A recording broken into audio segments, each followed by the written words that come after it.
Ένα βασικό πράγμα το οποίο μπορεί να σε βοηθήσει να γλιτώσεις αρκετό χρόνο όταν είσαι στην αρχή μιας σχέσης και να δεις αν τελικά αξίζει να προχωρήσεις σε αυτή τη σχέση ή όχι, είναι να παρατηρήσεις τη σχέση και να δεις αν μέσα σε αυτή τη σχέση υπάρχει συνεργασία ή ανταγωνισμός. Και τι εννοώ? Όταν προκύπτει ένα ζήτημα μέσα στη σχέση, παραδείγματος χάρη, περίμενες τηλέφωνο και δεν έγινε ποτέ, πώς διαχειρίζεται το άλλο πρόσωπο αυτήν την διαφωνία?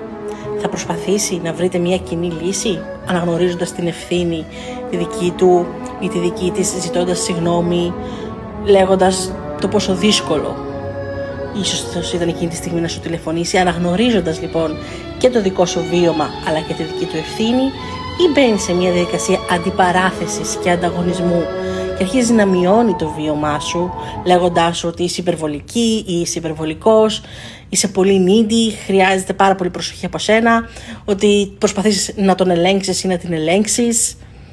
Αν λοιπόν βρίσκεσαι σε μια νέα σχέση, παρατήρησε αυτά τα δύο πράγματα που σου είπα.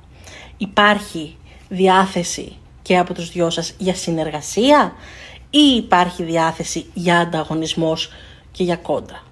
Γιατί αν υπάρχει ανταγωνισμός στη σχέση, τότε υπάρχουν πολλά άλλα τα θέματα και από τους δυο σας και το δυναμικό που θα σχηματιστεί θα είναι πολύ τοξικό και η σχέση θα σας προκαλέσει πόνο και τους δύο.